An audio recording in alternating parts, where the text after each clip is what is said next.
Good evening. This is the Planning and Zoning October 21st, 25 meeting. I'd like to call it to order. Chairman Quish is not here. I'll be running the meeting tonight. If we can stand for Pledge of Allegiance and a moment of silence, please.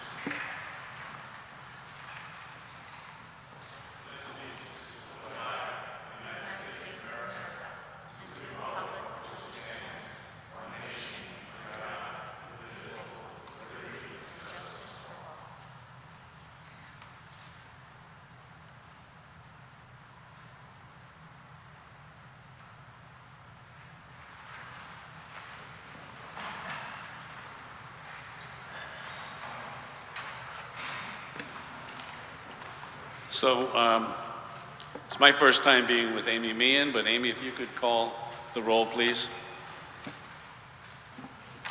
Mr. Agnese? Present. Mr. Alling has been excused. Mr. Anderson? Present. Mr. Hirsch? Here. Mr. Collegian? Present. Mr. Machio? Here. Mr. Mortimer? Present. Mr. Sadi? Present. Mr. Zaharides has been excused, and Chairman Quish has been excused. Okay, thank you very much. We have no new business. We have two public hearings, the closing by November 25th of this year with a vote of December 26th of 25. First one is 294 High Street. This is Zone RO, petition of Attorney Thomas Lynch for a site plan review for an 830G 9-dwelling unit development at map 65, block 310, parcel 6A, of which High Street Properties LLC is the owner. Good evening, Attorney Lynch.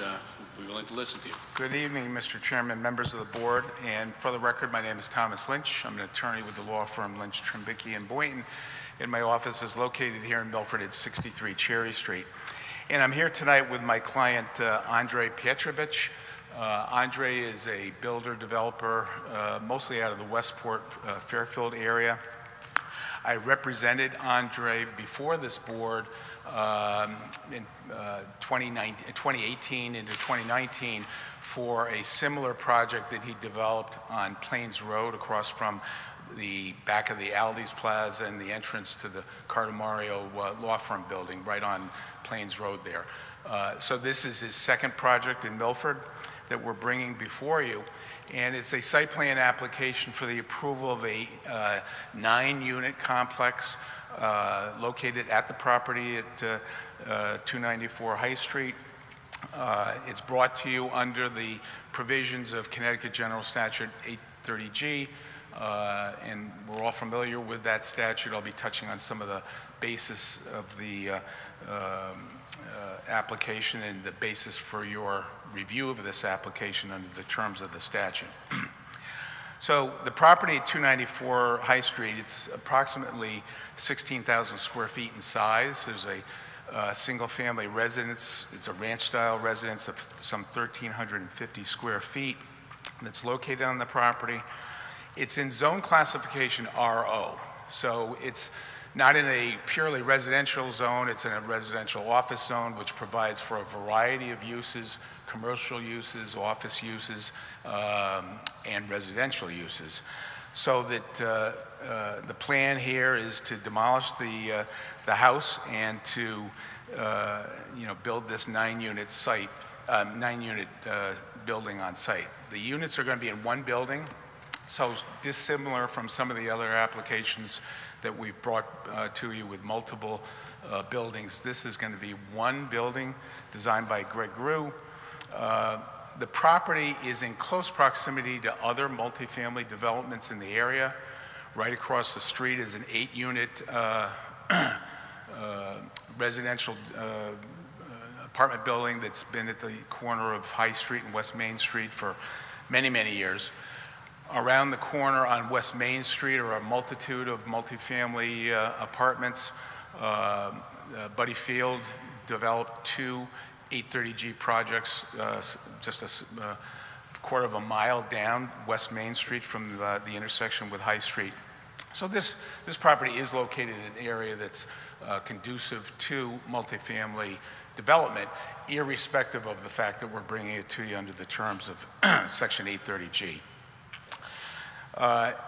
Ron Wasmer is here with me. He's going to go through the site plan. I also have Kermit Hua, who did a traffic study per the request of the zoning office for this project. Steve Ullman from Benash Associates, who did a traffic study for this project. And we're going to go through that. But the 9-unit building is going to have a total of 20 parking spaces on site.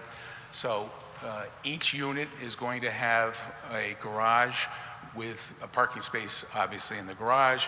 And then there'll be 11 additional parking spaces. There'll be a parking lot with 11 additional spaces. So in total, there'll be 20 spaces on site, 9 in the garage and 11 on the surface. There's 1 handicap van space that's going to be provided, and 1 curb cut off of High Street. So this curb cut is located some 200 feet to the west of the intersection of West Main Street and High Street, and we're going to go into the traffic report and an analysis that traffic coming in and out of this project with only 9 units is going to have no impact on the traffic flow in that area. In your packet, I did put together an affordability plan, as we're required to do with all of the 830G applications.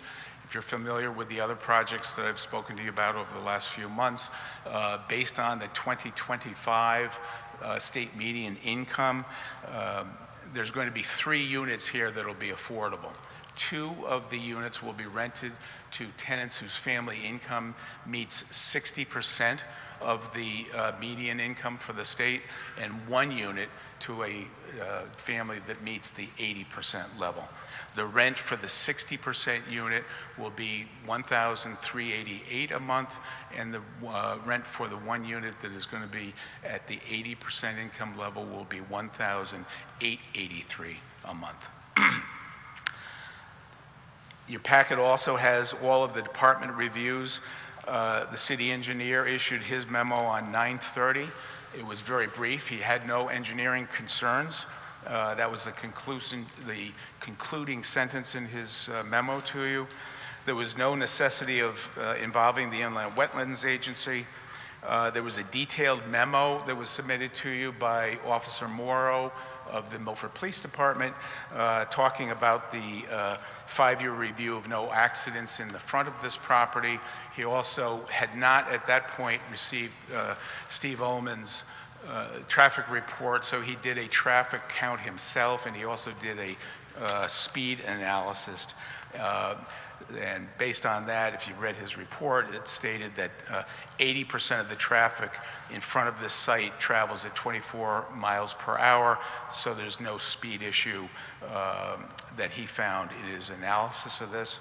He also made a recommendation in his report, and I believe it was also noted in John Thompson's review of a next project that I'm going to be talking about. So in both instances, there was notations from traffic reviewers recommending that any plantings along the front be moved back from the road so it doesn't create an issue with sight lines for traffic going in and out. So Officer Morrow did note that in this report, and I'll be speaking on the next application. The same comment was made by the traffic engineer there. So in conclusion, this is a relatively small project. I'm going to turn things over to Ron to go through the site plan, and I'll have a conclusion comment to make to you at the end, and I'll be stressing the fact that based on the review of these plans by all the city departments and the mere presence of the property where it is, its location close to downtown, it's a conducive site for a multifamily project, and it also meets the statutory standard of not impinging on the public health and safety. So with that, I'm going to turn things over to Ron. He'll go through the elements of the site plan.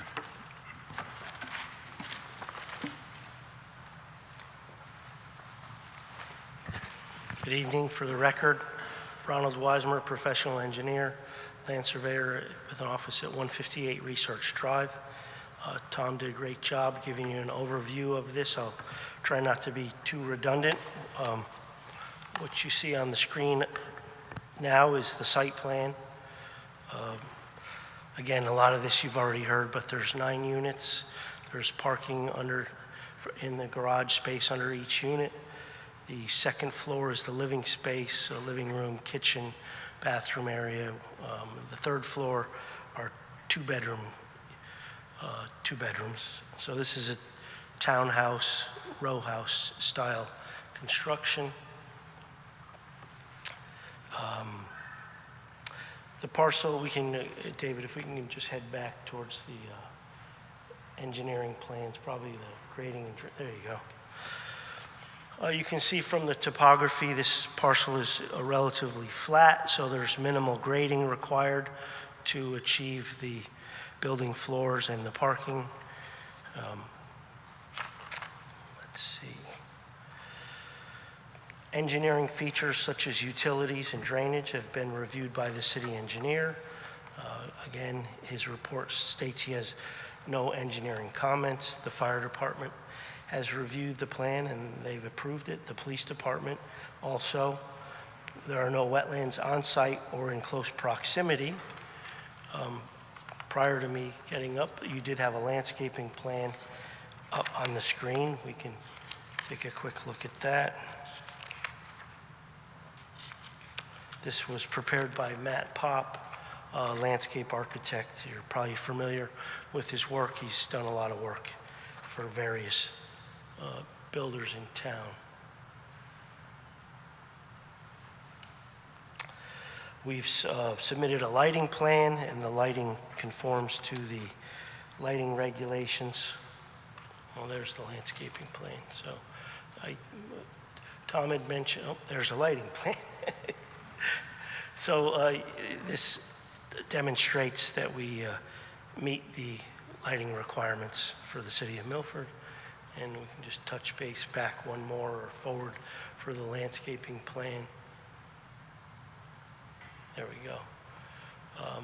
So we've put some shrubs and some trees around the building. The police department had commented about trimming and maintaining we have a shade tree out towards the street. So that could be a condition of approval or just it's within this public right-of-way also, so that could be a public works requirement also, that tree be maintained and trimmed to prevent it from blocking any sight line. I'll be happy to answer any questions. This is a typical townhouse style project, so you've seen these before. Thank you. Are there any questions, Mr. Collegian? Are all the units exactly the same? Yes. Thank you. Mr. Anderson? Thank you. Mr. Wasmer, you had mentioned that the site for the townhouses themselves is relatively flat. Could you detail what the elevations are and also talk about the grade to access the site in from High Street, please? So the grade in the street is elevation 87.5. That's on the grading plan. The slope into the property meets the driveway requirements. It's a 9-inch rise. It's the standard apron for the city of Milford. Developed, it's common practice, but it's also a city of Milford engineering detail. The parking lot is 4 to 5%, which is actually a kind of a good grade. It pushes the water away from the building, and but it's not so steep that it causes any nuisances. The city of Milford does permit roadways, which have a much greater traffic use, up to 10%. So we're well below that. There's no retaining walls per se on the property. And Does that help you? Does that satisfy your question? Do you have anything else to add? No. Oh, well, I can add that it was reviewed by the city engineer, and he's familiar with the grading requirements. I think what I'd like to really get at is the grade for the driveway, because you had mentioned it's a 9-inch slope, right? Yeah, that is the typical, if you look on the detail for the driveway apron, which is on sheet D1. It's after the exit. There you go. In the upper right-hand corner, that's the standard for it's a City of Milford standard for a driveway apron. And it's a 9-inch rise from the gutter line to the back of the sidewalk.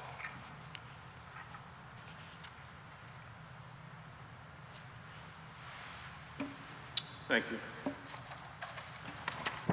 Mr. Mortimer?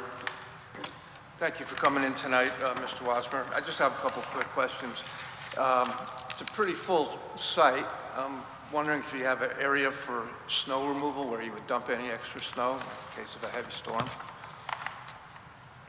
There's an area towards the back by the dumpster enclosure, as well as beyond spaces 10 and 11. We can put some snow in there, and if need be, the snow will be removed off-site. Okay. All right. It's pretty tight, but thank you for that answer. Also, as far as that tree goes, it is in the line of sight. It seems like it might block, and in my notes somewhere, someone mentioned that that would have to be maintained pretty regular. Maybe if we could get that moved, it would just or cut and We can replace push it a somewhere little else. down the street. You know, we're always caught between a rock and a hard place because the city has landscaping requirements that they Sure. are looking for street trees. So we could perhaps push that tree just behind the sidewalk. It would get closer to the building. It would require some trimming of the tree by the building owner, but that's a feasible alternative. That wouldn't be a problem? Okay. Okay, thank you. Thank you. Yep. Any other questions? Mr. Hirsch? Good evening, Mr. Wasmer. How are you?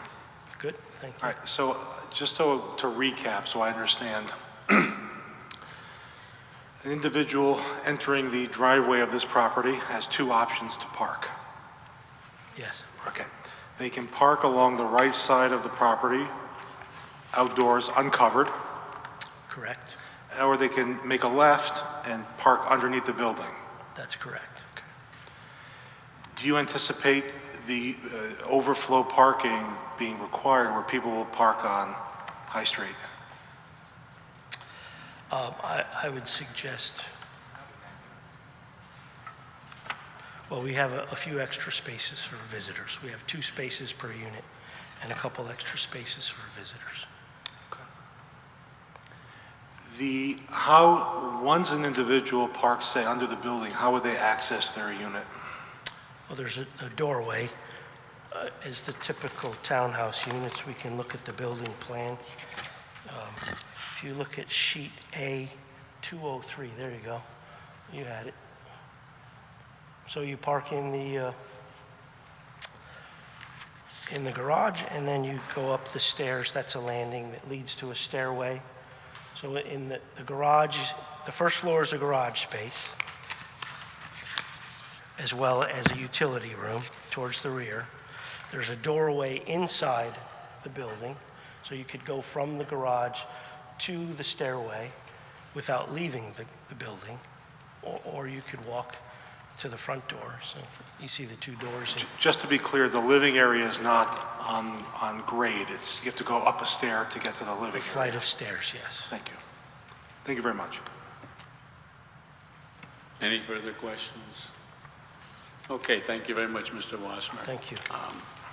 We do have some questions for you, Mr. Lynch, possibly Attorney Lynch. Yeah, I had just, before we get to that, I referenced Steve Ullman's traffic report. I just wanted to state for the record, I assume you had the opportunity to look at it, but on page 13, he couldn't be here tonight, but his conclusions on page 13 were that the professional opinion of his firm was that the proposed development will not impede or adversely affect traffic operations on the roadway. He did a traffic count. He said that access to the site will be a single drive along High Street. It is anticipated that the traffic impact of the proposed development is one vehicle entering and three vehicles exiting the site during the morning peak hour, with 3 vehicles entering and 2 vehicles exiting during the afternoon peak hour. Those are just minuscule traffic numbers, and High Street can clearly accommodate that. Thank you. Does anybody have any questions for Attorney Lynch when he's up here? I've got several. Thank you. Attorney Lynch, you talked about the location of the project, and at some point during the beginning of your presentation, you talked about there are some multifamily units nearby. Correct. Let's talk about West Main going up to High Street. It appears that your project is the only one that's going to be in that particular location, that is the intersection of West Main and High Street. I believe there's a 2-family house adjacent to the parcel, and as I said, almost directly across the street is the building that Joey and Jim and his brother, Joey Agro and his brother, built about 15 years ago, right on the north corner of High Street and West Main. Okay, and again, we're trying to look at it through a map, about how many units are there? I believe there's 8. Okay. Yeah. The next question I have for you is, density is being raised by citizens. They're concerned about the density, and I understand we're trying to balance density with the affordability. Your project that you have here is nine units, but do you foresee that there should be a limit to the density of the units? And I know it's kind of, because you're going to get a different shot at a different time for a 20 unit, but should we have smaller units, maybe only up to 10 units if we're going to talk about affordability? Well, do you have any thoughts on that, or well, my frank answer to that is the same answer that I gave to you and preceding board members since basically 2014, since the first 830G application that I handled before this board. The statute says what the statute says. And the statute provides for developers, and I'm not going to use the terminology jam units on property. I think that's a rather harsh way of describing it. I don't think that on a half an acre parcel that 9 units is being jammed on this site. But the statute provides for setbacks and lot coverages and building coverage numbers to be waived.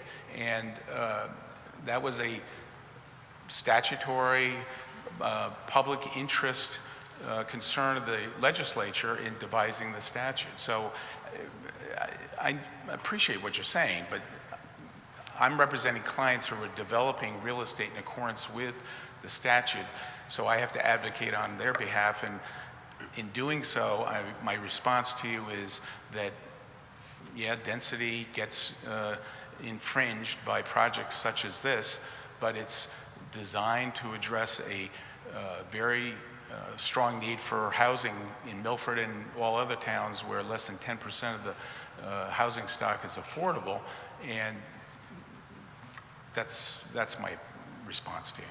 Thank you very much for the response. If I might please, Mr. Sulkus, could you let the board know in the last 2 years approximately how many 830G applications have been heard by the board and obviously accepted by the board? Approximately 8 over the last 2 years. And again, it doesn't matter who the applicants are, Attorney Lynch, we just want to put that on the record that we've had 8 over the course of 2 years. I believe that's accurate, yeah. And then if we could please, Mr. Sulkus, if you could give us the administrative summary, please.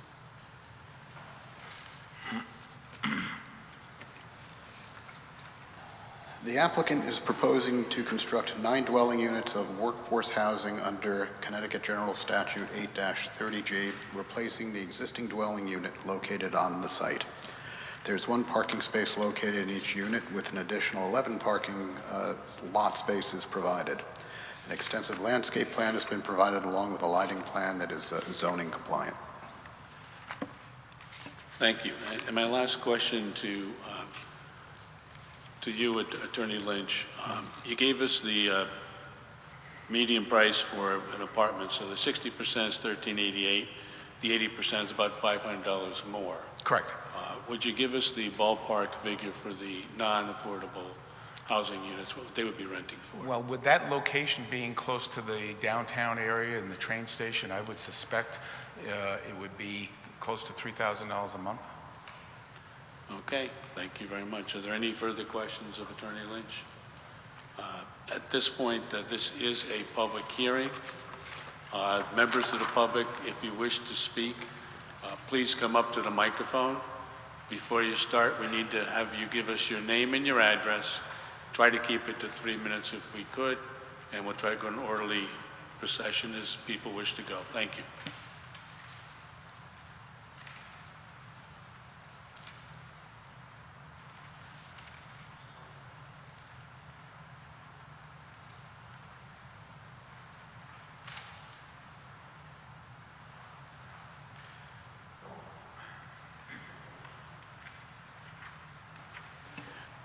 I do note that some members of the public appear to be looking at documents. Do you need more time if you wish to speak? If not, I'll assume that nobody wishes to speak at this part of the hearing. Okay. So it appears that nobody is coming forward to speak either for or against this particular project. Is there any reason we should not close this particular hearing at this point? Mr. Hirsch or Mr. Anderson? Mr. Chairman, we've had provided us a traffic study at city's request, but I don't regard it as being, it's made available for our use, our review, but I don't regard it as being fully presented. So I would request that as a board, we actually have the professional come in and put the details of the report on the record as part of our public hearing process, please. Okay. Do you Why? have, Why? It's ridiculous. I read it, you read it. What do you need it for? It's on the website. If anyone wants to read it, what are we going to accomplish besides having this guy come back again? Excuse me, Brian, but it also provides the information to the public for their edification. So that is my request. You don't have to accept my request, I understand, but that's what I prefer. thank you. Mr. Hirsch, did you have your hand raised also? Yeah, I understand Mr. Anderson's point, and his point's well taken. On the other hand, when an application is brought pursuant to General Statutes 8-30G, we cannot move to decline an application based on a mere traffic study. It has to be a matter of health and safety, and a traffic study is not a matter of health and safety under either the statute or the case law that has interpreted the statute. So while I understand Mr. Anderson's point, I don't believe that is germane to this discussion. Thank you. Mr. Agnese? I would echo Mr. Anderson's sentiments in that we should have ample opportunity to review this, have it professionally presented to us. I would also note to Mr. Hirsch that a traffic study very well could bring public safety issues to light. So the traffic study is going to show us issues that the cops didn't see and the firemen didn't see. And you saw it. Did you see any traffic, any public safety issues you'd like to raise right now? let's have the professional present to us, and then we'll decide.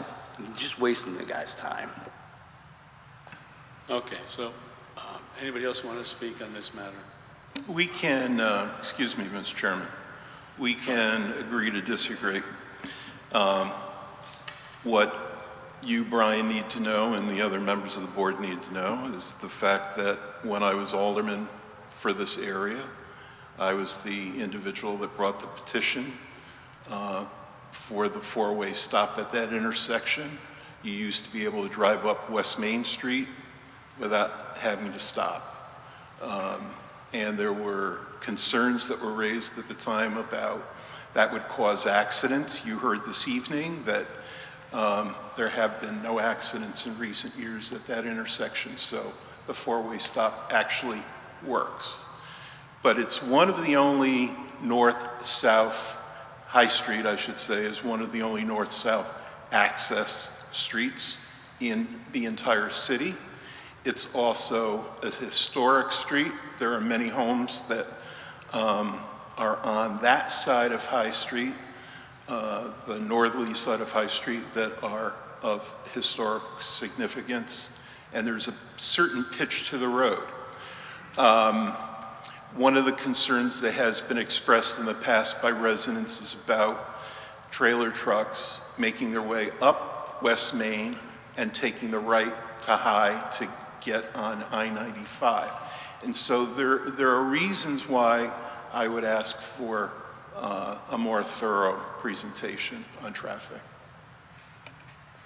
Thank you, Mr. Anderson. Mr. Sadi, I've rethought it, and I think maybe we should wait. Mr. Macho, did you raise your hand to make a comment? No. Okay, so anybody else want to make any other comments? You know, what we've done in the past is that we have, if we don't think we need to, if we think we need more time to consider a public hearing, we continue it. We can do this by assent of the board, or we can do it by a motion of the board. Mr. Chair, we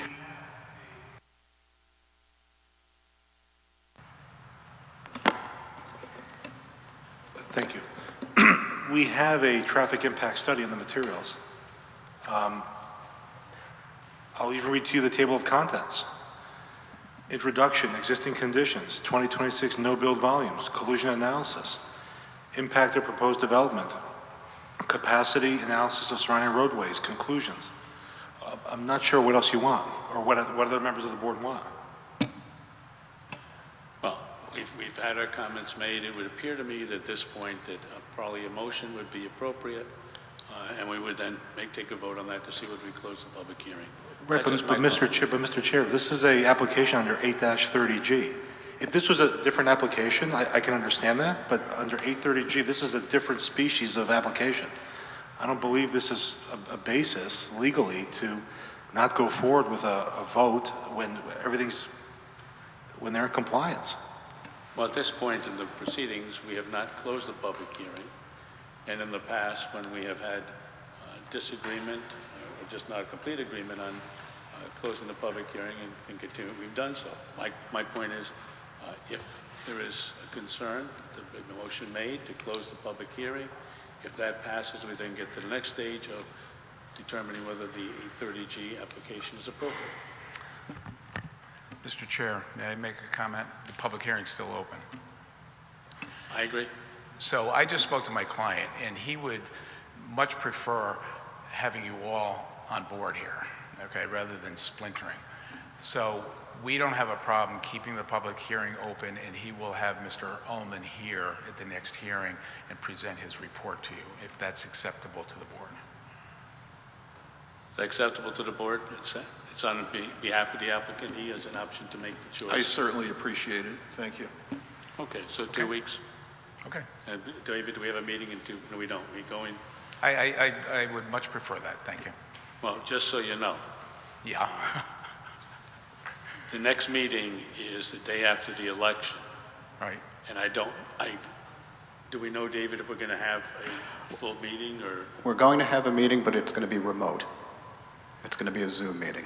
So I forget the city charter. Do new board members who get elected on November 4th sit at that meeting, or they wait No. till No. January? Wait till January. January. Okay, that's fine. Yeah. Okay. Okay. So this matter is continued to the next scheduled board meeting, which would be the 5th of November. It's a Wednesday. It's the one time every 2 years we get to go on a Wednesday. So Okay. thank you very much on that. Thank you. Mr. Lynch, you also have the next application, which is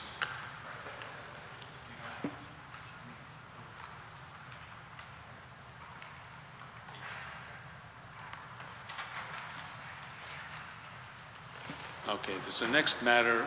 Again, is another public hearing. 83 East Rutland Road, Zone RA, petition of Attorney Thomas Lynch for a site plan review for an 830G 20 dwelling unit development at map 86, block 915, parcel 2 of which 4 Smiles Property LLC is the owner. When you're ready, Attorney Lynch, be happy Thank to hear you. from you. All right, and again, Mr. Chairman, for the record, Thomas Lynch, on this application, I'm representing my client, the board is well familiar with, Buddy Field, who's seated in the front row with me. Buddy, by way of his LLC, 4 Smiles LLC, is the owner of the property at 83 East Rutland Road here in Milford. And again, I may be repeating myself on this application somewhat from the last one, but so be it. We need a record. So this is an application, again, presented to you under the terms of Section 830G of our statutes for a 20-unit multifamily development on this property. Along with me is Ron Wasmer, who also did the site plan for this project, and Kermit Hua, who in fact did do the traffic report for this project. So, a little bit of background. This parcel is over an acre in size. It's in the RA zone.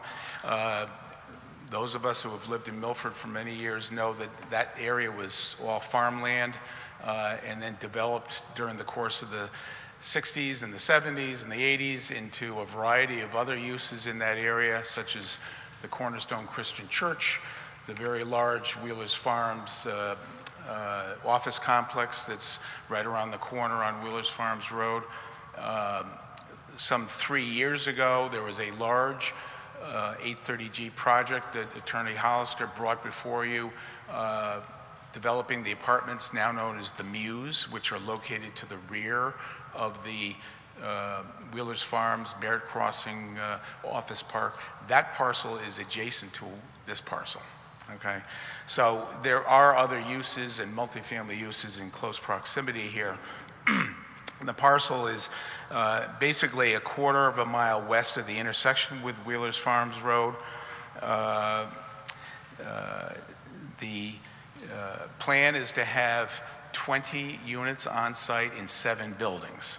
All right, so that there's townhouse style buildings. This project was designed by Greg Rue, who was the same architect who designed the plans for the High Street project that we just spoke about. The typical townhouse style with 2 bedrooms. There's going to be 20 spaces in the garages for each unit, and then 1 space in front of each unit. Okay, so there'll be 20 garage spaces, there'll be 20 spaces in front of each unit, and then 11 visitor spaces. So there's going to be a total of 51 parking spaces on site for the 20 units. The parking area will also, in accordance with our recently revised zoning regulation, it'll provide for 6 electric charging stations in that parking lot. So David has the plan up. Ron's going to go through the elements of the site plan, but this project is going to have 2 driveways coming in off of East Rutland Road, and the 7 buildings will be sprinkled around the project. There's landscaping to ensure that there is some buffering in that area from other adjacent sites, but as I said to you, the large area to the rear was the site of the Muse Apartments. We did have to appear before the Inland Wetland Agency for a public hearing because there was, even though no wetlands that were found to be on site, that development on this property will be within 150 feet of a wetland review area. So we did have to appear before the Wetlands Agency in July, and the agency did issue a permit for this project. Again, I prepared for this project an affordability plan. It's similar to the one that I just described to you. On this project, there's going to be 6 affordable units, so they'll be divided 3 units rented to those individuals that earn 80% of the state median, and 3 units that'll be rented to those who earn 60% of the state median. And as I stated previously, the 80% rent will be $1,888.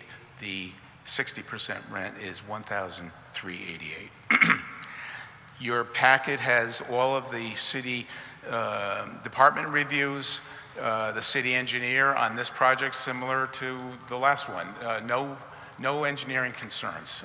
Ron does a great job laying out drainage and lighting plans and schematics and landscaping, and he knows what Greg Podleski wants to see on a site plan. So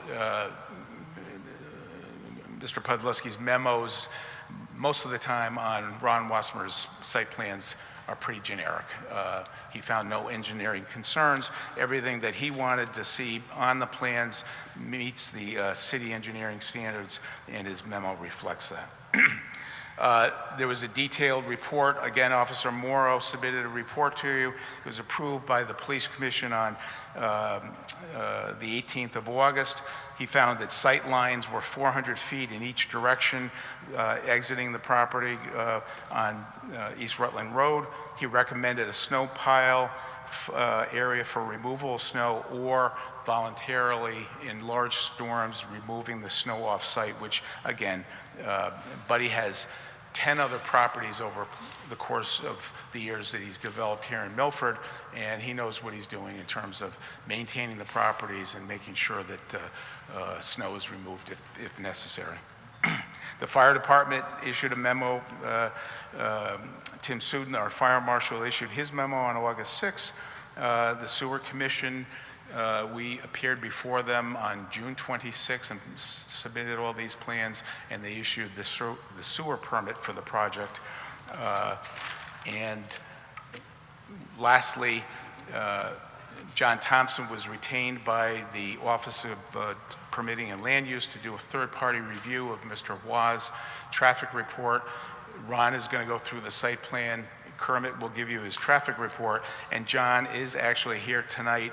If he wants to get up and give his conclusion, that's fine, but again, his letter is in the record. It's part of David's memo to you that the third-party traffic reviewer found that there was no adverse impact from the traffic emanating this project onto East Rutland Road. So with that, I'll turn things over to Ron to go through the site plan. Thanks.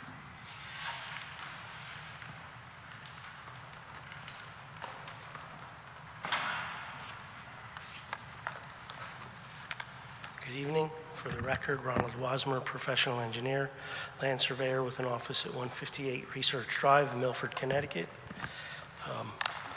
Again, Tom's done a great job to summarize the various department approvals, but I'll briefly walk you through the plans. Up on the screen right now is the site plan. So you can see there's a driveway entering approximately opposite Chevelle Drive, and then another driveway to the west of Chevelle Drive. This layout is a result of discussions with the fire department to provide emergency access circulation. There are 20 dwelling units. These are, again, the typical townhouse-style units. The lowest floor is the garage space and the utility room. There's a doorway in the garage leading up to the living space, which is a kitchen and a living room, and then there's 2 bedrooms on the 3rd floor. We have 51 parking spaces, so there's 2 spaces for each unit, plus 11 visitor spaces. The next sheet is the grading drainage plan. Again, this parcel is relatively flat. It's actually quite a bit flat. We've done some grading to ensure that the drainage works properly. We've done an extensive drainage system because there isn't much in the way of drainage in East Rutland Road. Typically, we design for a 25-year storm, which is the City of Milford requirements on this particular project. We designed this for a 100-year storm. That, again, was submitted to the city engineer for his review. The next plan is the utility plan. The project is served by public water and sewer, obviously electricity. We're proposing fire hydrants. The next sheet is the sedimentation and erosion control plan. This is a typical requirement of your planning and zoning requirements to minimize or prevent any sediment leaving the site or erosion onto adjacent properties. I will step back a second, or this sheet is fine. There are off-site wetlands on the property of Milford Developers LLC. I think that's called the Muse, if I'm correct. So as a result of that, we're within the regulatory area of Milford Inland Wetlands. We did bring this plan set to them with an application, and they've approved this plan set. The next sheet is the illumination plan. Again, demonstrates that we conform to the Milford lighting requirements. The next sheet's an existing condition survey. The lot is vacant at the moment. There was a house on this lot that was demolished several years ago. A couple of detail sheets. We do have a snow storage plan on this particular parcel. This was a topic of discussion with the Milford Inland Wetland Agency. And that information, again, was provided to the city engineer during that process. The traffic engineer may elaborate on this, but there's two sightline profiles, SL1 and SL2, demonstrating the sightline entering and exit the driveway. And then we get to the building plans. Again, very similar to the project that you just looked at, although these are in triplexes and one duplex. So garage and utility room, stairway to the living dining room area, kitchen, and then another stairway up to 2 bedrooms. It's a peaked roof. I'll be happy to answer any questions you may have. Thank you, Mr. Wasmer. Any questions? Mr. Anderson? Mr. Wasmer, there are 2 access drives into the parcel, one near 75 East Rutland, the other that is near 354, 372 Wheelers Farms Road. So given the fact that there's an undeveloped access road that's by one of the entrances, Yes. there's nothing that will be proposed to No, that land is owned by Milford Developers, the Muse. And the Muse Apartments, that, right? that access is historical. I'll call it a So farm road. that remains undeveloped then? Yes, we're not involved in that Okay. parcel. And it won't even be used for emergency purposes under this Not plan? as part of this application. Thank you very much. Any other questions? I have a couple. Good evening, Mr. Wasmer. Good evening. We're looking at a minute summary. There's a lot of materials, but 20 units in 7 buildings, correct? Correct. And it appears that in the summary, Building 3 would have the affordable units in it, or are they spread out among the different 7 buildings? They're spread out amongst Okay. buildings. There's one in Building 1, there's one in Building 2, there's one in Building 4, one in Building 5, one in Building 6, and one in Okay. Building 7. So it was, I must have missed the, I had it written down a different way. But the question I have also is, and so So I'm, MGAC I'm- is- I'm, so- not to interrupt, but on the right side of that sheet. MGAT can see us, but I'm looking at the Google Maps of that area, Okay. and it looks like there might have been a building there, but a substantial amount of tree coverage is going to be removed. And do you have an estimate of how much of the substantial tree coverage that's near there is going to be removed? Actually, from the project? site is relatively clear of large trees. There's some trees in the back right corner that will be removed. I don't know, if I was to guess, Okay. 1/10 of an acre, maybe. Yeah, again, when I looked at it tonight. I was You'll see some surprised how much- trees along that easement going back, I won't call it an easement, that strip of land that belongs to the Muse. So there's trees along that fence Okay. line. Thank you. Any other questions of Mr. Wasmer? Thank you very much, Mr. Wasmer. Attorney Lynch?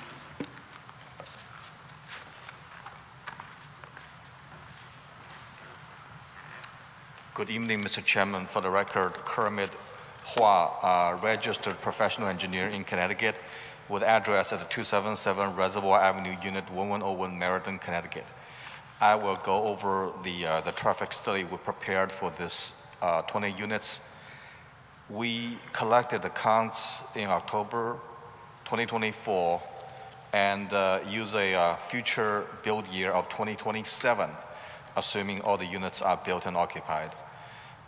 And the estimated trips for these 20 units during the 2 weekday peak hours are 10 trips for the morning peak hour and 11 trips for the afternoon peak hour.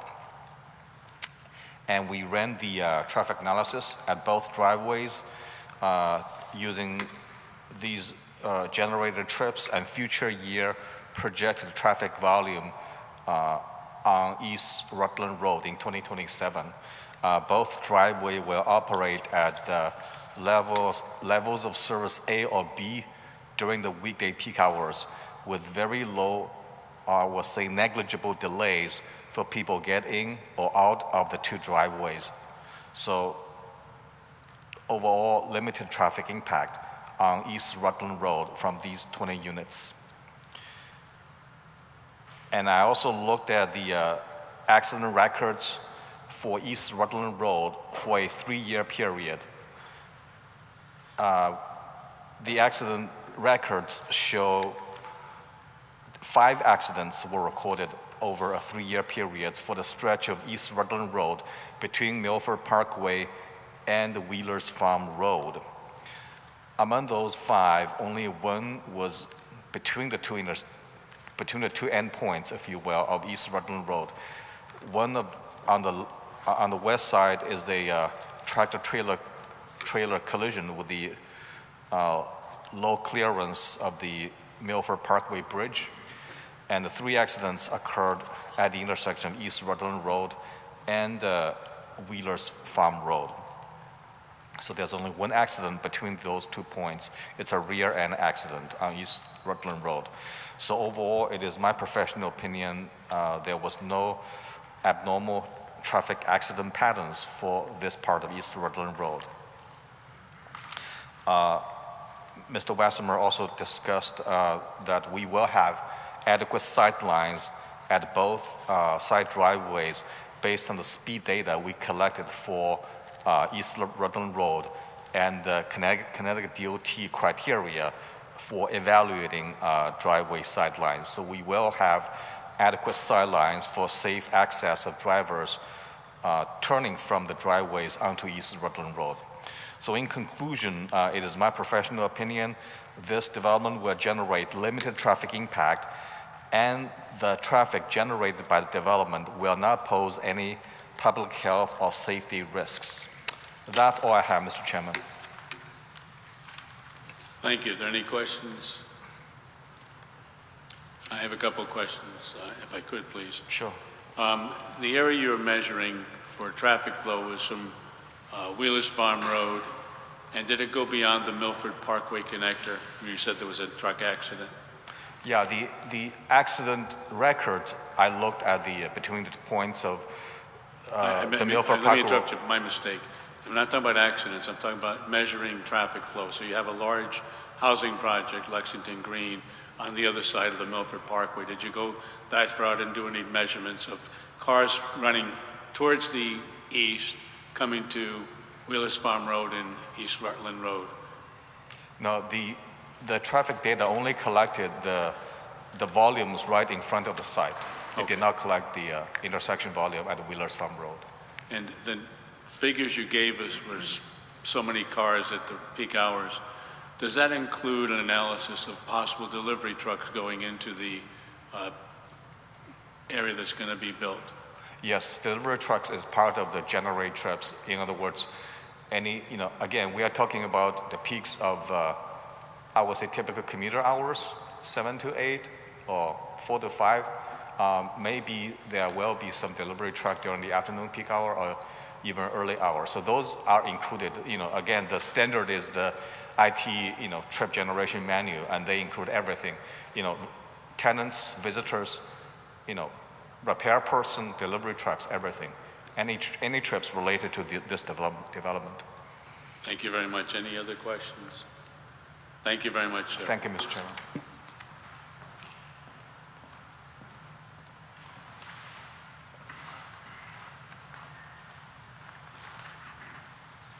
Good evening, Mr. Chairman and members of the board. My name is John Thompson. I'm a licensed professional engineer. My office is in Wallingford, Connecticut, 79 Schoolhouse Road. As you probably are aware, I've been retained by the city to perform a third-party peer review of the traffic study that was just presented to you. My role in the performance of that review is to assess the thoroughness of the traffic study that was performed, its currentness relative to standards, both by the city of Milford and by state of Connecticut in terms of evaluation. My assessment of the traffic report is that it was complete, it was accurate, and thorough in its findings that this development, when constructed and fully operational, will be a relatively low traffic generator, generating some 10, 11 cars during the peak hours. I provided you additional information even on the weekends for the peak hours, and it's still a very low traffic generator. The analyses that was done, the capacity analyses at the intersection, shows that the intersections will operate at very acceptable level of service A and B. As Mr. Hu indicated, the sight lines for the two driveways are adequate. They were properly measured in accordance with the Department of Transportation standards.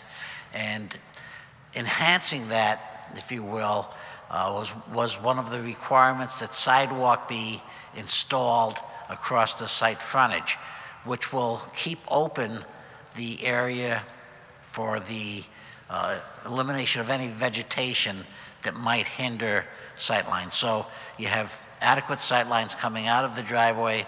There was comments about snow storage not blocking the sightlines. So the bottom line to all of the analyses that was done and my evaluation of that analysis is that it's accurate. It represents fairly the conditions that exist today and the conditions that would most likely exist in 2027 when this project is constructed and fully occupied. And with that, I'll be happy to answer any questions that the board might have. Thank you, Mr. Thompson. I assume you provided a written report also. I have. Through you, Mr. Sulkus, that was something we received in the last week. It should be in the package that is available. Thank you, and you agree with that, Mr. Lynch, that this was in the package of... Yes. Thank you. I checked. It's on. Any questions by any members of the board for Mr. Thompson? Mr. Mortimer, thank you. Thank you, Chairman. Thanks for coming in tonight, Mr. Thompson. I just wanted to make a statement that this is pretty much an undeveloped area, this part of East Rutland, and it seems to me this would increase traffic quite a bit, but relatively speaking.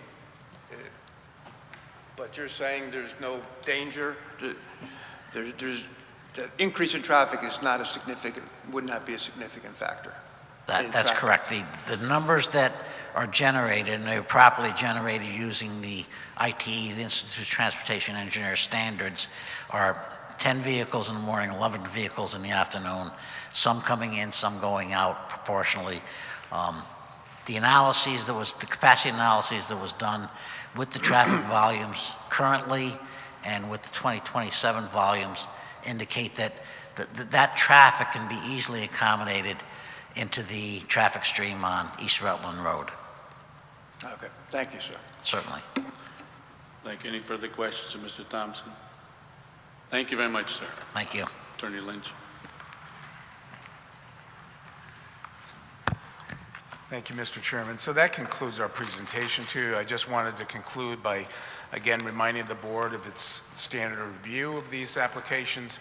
This is submitted under Section 830G of our statutes, and as we all well know, it's a public policy of the state to enforce development of affordable housing. This will add 6 additional units to Milford's inventory of affordable housing, and absent any compelling public health or safety issues that override that public interest, it's bound for this board to approve the application. Thank you. Thank you. Mr. Sulkus, administrative summary, please.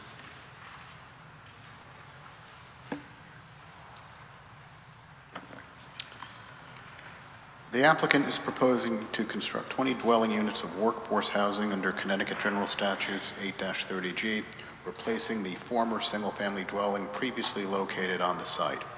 There's 1 parking space located in each unit, with an additional 27 parking lot spaces provided, with 6 spaces providing EV charging. A landscape plan has been provided along with the lighting plan that is zoning compliant.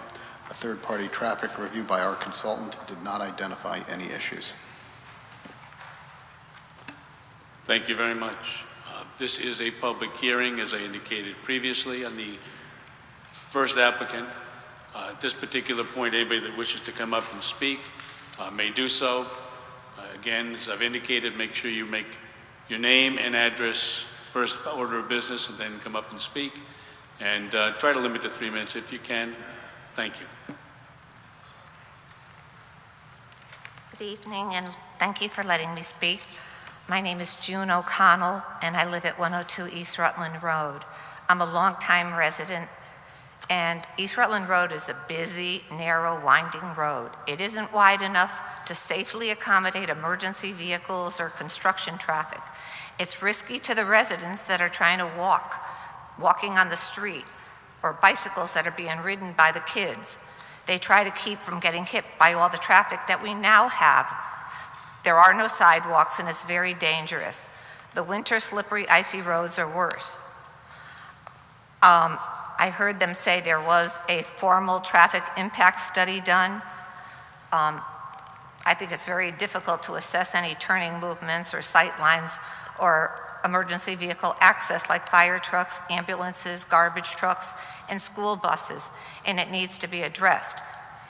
You can't park on East Rutland Road. The traffic is so bad. When there was just a car fire on Chevelle less than a month ago, and the entire road, when the fire department came out, the entire road was blocked off for hours. They were turning around in my driveway and across the street, kitty corner from me, Chip and Lori's house, they were turning around there, so nobody could get through. It's always busy. Whenever we get a parcel like from UPS or any place, they stop. Even the mail truck, there's no cars. They have to wait until they can get around them because the road is that narrow. My stone wall in the front of my property has been hit 3 times. Just the stones knocked down just from cars that are trying to pass. I know the lady down the street, she had her house hit. I don't know about the traffic study. There was never anything where there's usually like you run over this thing in the road, and that's how they count. So I don't know how they counted, but there was never anything in the road. The property is also within 150 feet of wetlands in the Whippawag watershed. And does the stormwater plan meet Milford's stormwater management and DEEP's low impact development manual? I know they mentioned about a 100-year storm. but are the retention basins sized for that? And have we seen proof? Are they maintained, or are they privately undersized? I'd like the board to require certification from a licensed engineer that post-development runoff will not exceed pre-development levels, and the layout, including snow storage and driving aisles, not encroach further into the buffer. Sewer and water capacity, I don't know if it's going to stress what's already there, the existing infrastructure. Are there upgrades that are required? And who will pay for them, and what's the timeline? I know they said there's 51 spaces. It looked like there was only one handicap spot, and it sounds like it's a lot, the 51 spaces. But it means more cars and more traffic with both residents and visitors. The vehicle overflow into adjacent streets needs to be addressed. There's no place on East Rutland Road that anybody could park. I know when I had people over, my driveway, even my front lawn, and the same thing with the people across the street from me, nobody could park. And a friend of mine actually pulled up and tried to park, and he had to go out and move his car because cars couldn't get around him. I know if they try to park, the only place they would go to is Chevelle, and there's no sidewalks there, and it's so busy, that's the only place the kids go to play basketball or ride their bikes. So it would be a danger to the residents as well as the visitors. The planned driving spaces is going to be wide enough to turn around for emergency vehicles, fire trucks, and snow plowing. I think that for the safety of the residents and the neighbors, there needs to be a monitoring plan for the parking overflow. And your plan has stockpile areas for snow storage, and that reduces the parking and driving area. Is it going to prevent the emergency vehicles' access in the winter? We should see clear snow removal zones. This project means heavy construction trucks, equipment and noise, and dust and possible erosion near the wetlands.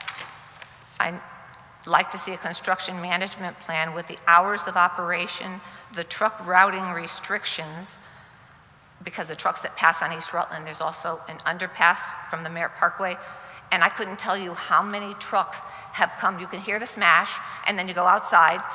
Cars have left. When the police came, one time we called them, it was because the top of the trailer was gone, and the truck took off, and they were dragging this. I think they said they caught them in Derby or something, but they were driving all over with the top of their truck gone.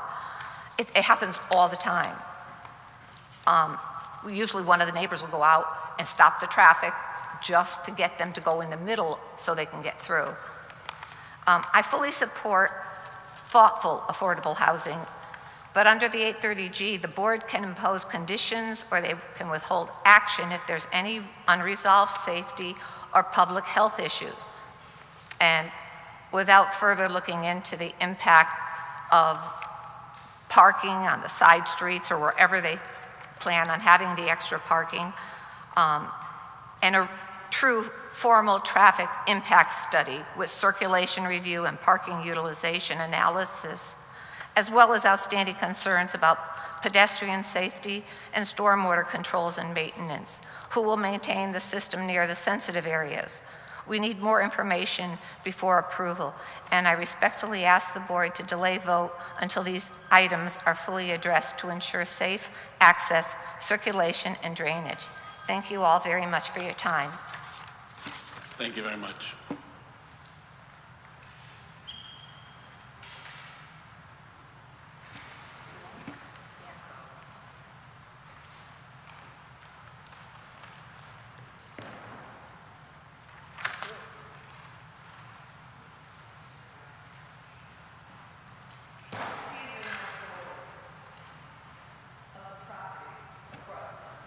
Okay, if it's easier if you get to the microphone and identify who you are, please, and your address Sorry. first.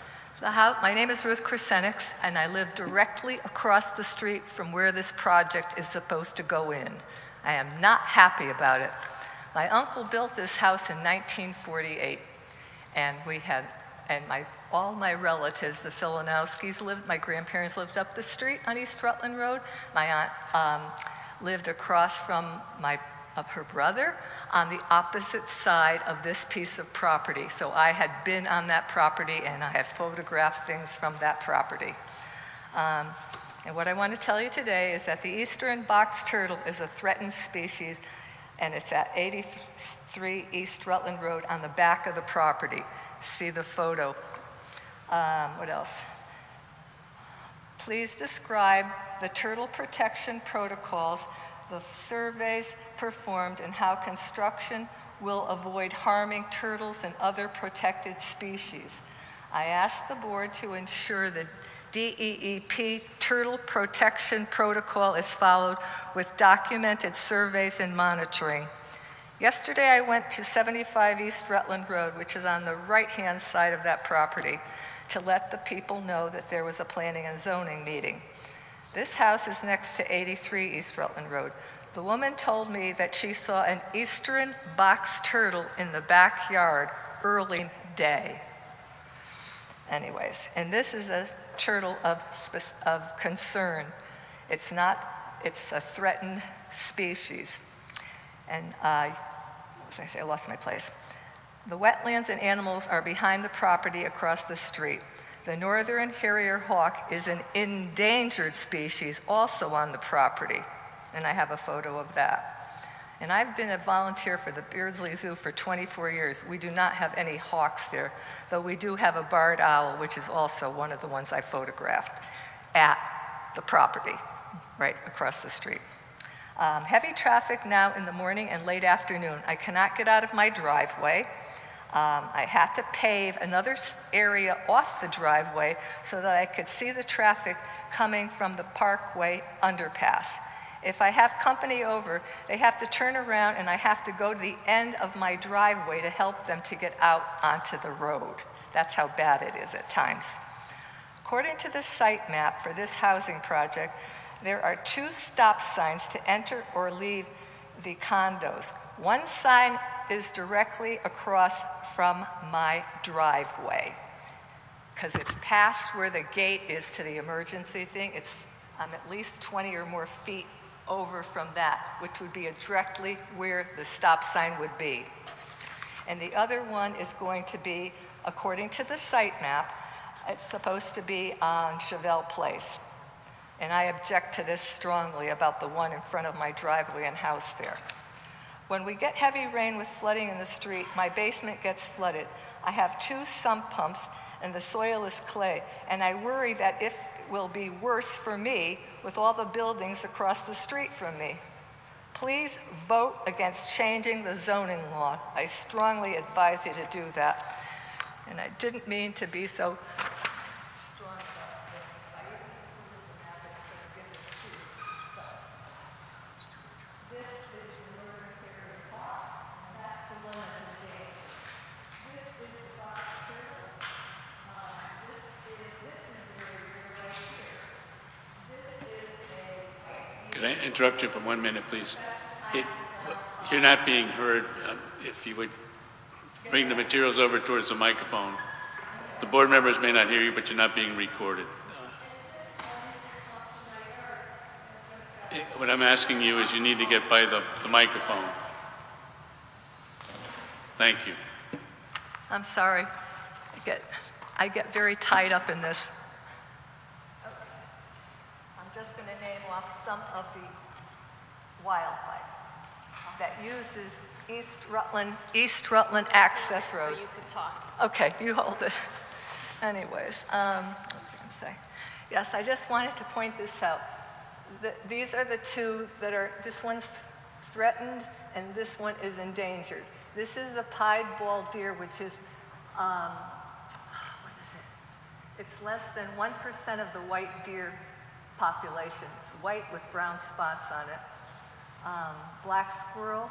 This is the bobcat that I photographed that came into my yard from across the way. The red fox, the woodchucks, juvenile red-shouldered hawk, the turkeys, the striped skunks, the white skunk I named Flower that I was feeding for the last couple of years. Wait a second, a couple more.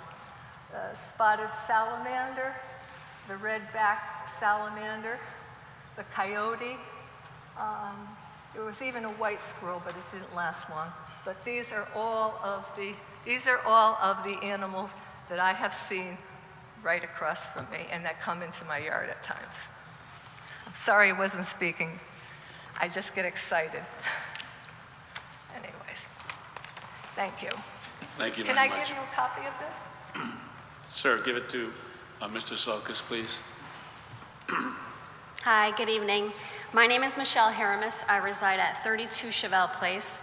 I'm here tonight to appeal the application for a commercial build located at the residential lot of 83 East Rutland Road.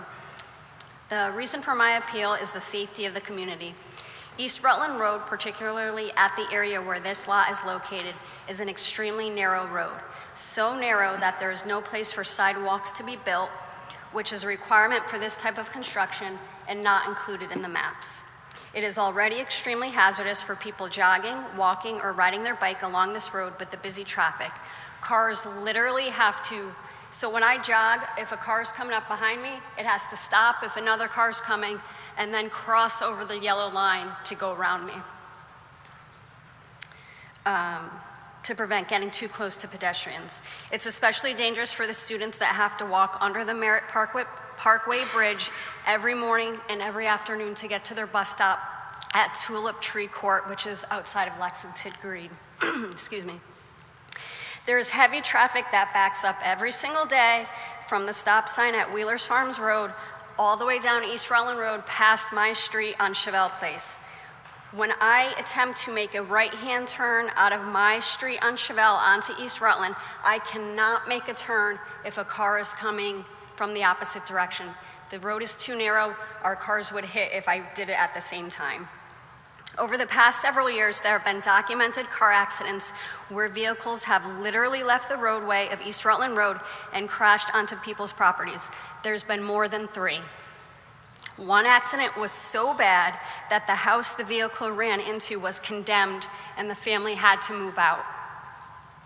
In addition to road safety concerns, it's my understanding the state of Connecticut is scheduled to begin working on the Merritt Parkway Bridge, that's bridge number 01445, that crosses over East Rutland Road in the spring of 2026.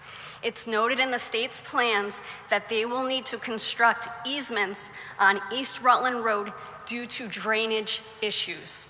As a resident with an easement already on my property, I can say with certainty that it would be impossible to build an easement on a commercial parking lot or build a parking lot over an easement.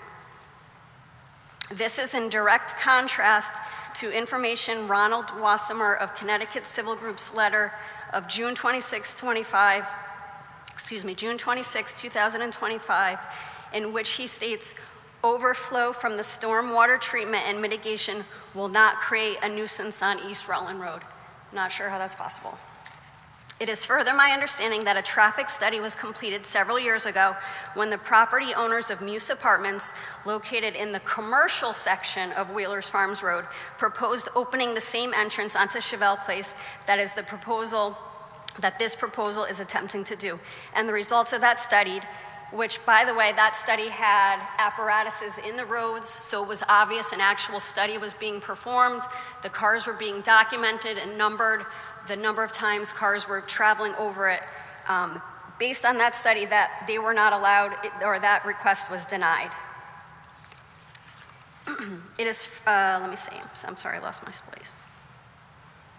The proposal documents mention a third-party traffic study, which was also discussed tonight, indicating no issues, but as someone who drives through that area multiple times a day, there's been absolutely no evidence that a traffic study was completed, and I would be curious what was entailed, because a lot of the information provided tonight appears very subjective. If you have 20 apartments, 2 bedrooms each, that's easily 40 cars. Impossible to know what time of day people are going to school, what time of day they're leaving for work, what time of day they're coming home. The traffic's already incredible there, so again, I'd be curious like how that traffic study was performed and over what course of period of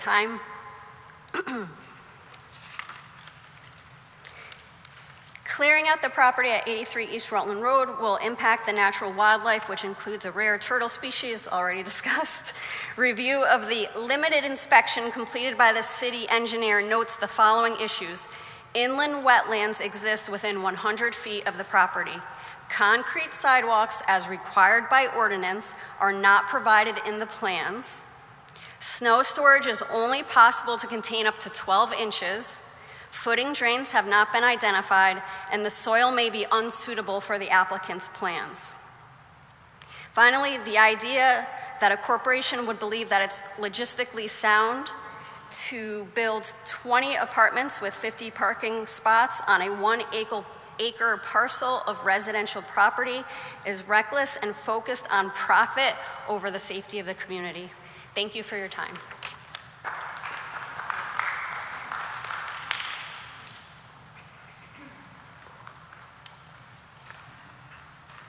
Hi, good evening. Thank you for allowing us to speak. My name is Kelly Crom. I'm at 72 East Rutland Road. I am pretty much across the street from where the potential building is going. My neighbors have already discussed a lot of the things I had, so I will hopefully help expedite. But some points that I did want to make sure that were on everyone's radar for degrading the public safety and quality of life for the area. The biggest concern is how narrow this road is. If you are not familiar with Milford or East Rutland Road, it's less than 2 miles long. So the studies that were discussed, this is less than 2 miles. That includes, just like what Michelle had mentioned, 3 houses getting hit on this narrow curved road, including one that had to be, the people had to move out because the house was hit by somebody driving by. It's a very narrow road. There are no sidewalks. Makes it very unsafe for anyone going through. With a 20-unit, 2-bedroom apartment or units that are planned to go across the street, 51 spaces for parking, there will most likely be an overflow, which we do not have room on this road for anyone to park. It would then go into Chevelle, which is a small dead-end road, but the Chevelle parking is, when you're on that road, it's already very difficult to turn in and out onto East Rutland Road with the way that you see from that angle. Chevelle Place has many kids that live in that area. I know they mentioned playing basketball, so we're concerned about the safety of the kids in that area, let alone the safety of any potential children moving into this 20-unit, 2-bedroom space. The families coming in, having no sidewalks, no crossway to cross the street, the potential for any accidents or anything happening in the future. The other things I just wanted to quickly mention is there's the fire zones. We've recently had some different fires that have been in this neighborhood. They've had to block off streets on both sides with the fire trucks coming from different angles. If you follow East Rutland down the less than 2 miles, the road narrows even more when it goes right into Oronoke. You get the additional traffic from Lexington Green, the overflow of Lexington Green across the street on the other side of the overpass for the Merritt Parkway. We do have the Muse apartments that recently opened, but since the October 2024, there's an additional 121 apartments that just opened on Wheelers Farms Road called Forest Hill. So that has happened since. East Rutland Road is often a cut through because it's located in between the Merritt Parkway and 95. With it being a cut through, anytime the Wheelers Farms Road to the Boston Post Road to 95 or the Merritt starts to back up, people will go through this, use it as a cut through to get to Devon or other parts of the city for other ways to get around, thus causing even more traffic. So our biggest concerns are the safety issues of having these apartments going through 2 different entrances, additional travel in and out, the not having the ability for any of the children that could, be going into these apartments being able to cross the street safely without having any kind of crossway or anything to go through. The last thing I do want to mention, on top of the endangered animals of having through, a lot of our neighbors have well water. They're not on city water. So the potential hazards of having anything with the well water effects of the drilling and construction, I would also advise to have a study conducted on that too. I appreciate your time. Thank you. Thank you very much.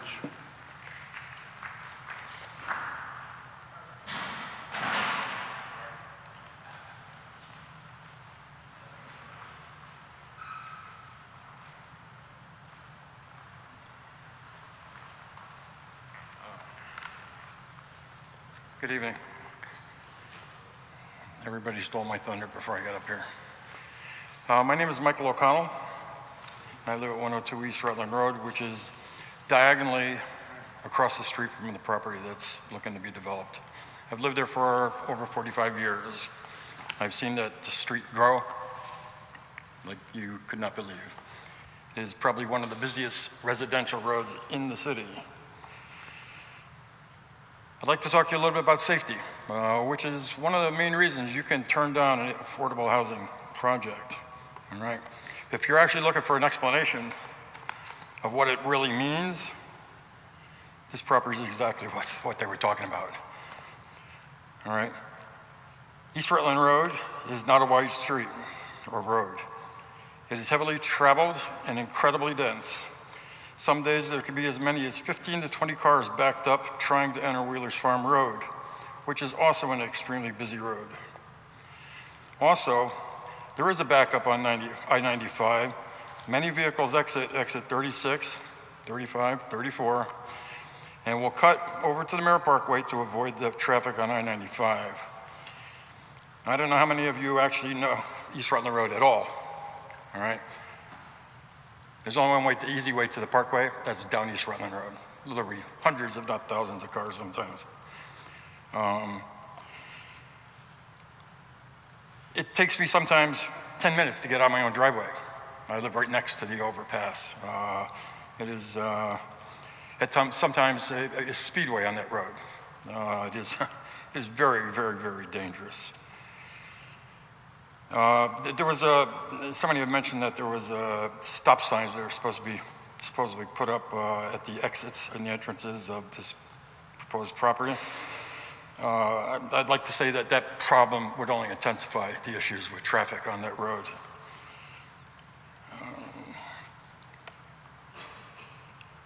I would like to request that the developer be required to supply the Planning and Zoning Board with a new 7-day traffic report. The Milford Police Department did a traffic study 10 years ago on East Rutland Road,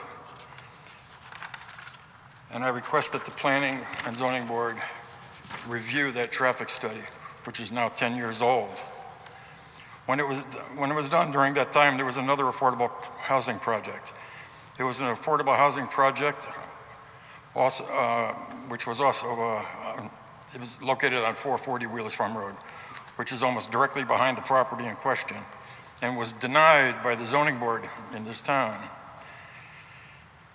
Since there have now been at least close to 300 additional units built on Wheelers Farm Road, this has clearly changed the density of traffic on East Rutland Road and Wheelers Farm Road both.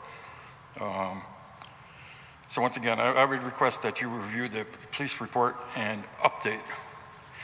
You know, I heard the the traffic study that these gentlemen have done here. It sounds more like guesswork that they're doing. They didn't actually.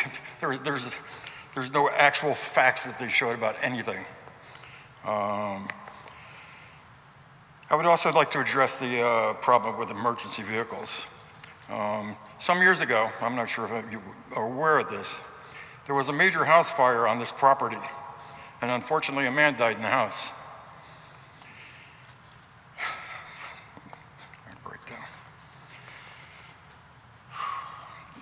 Part of the problem is that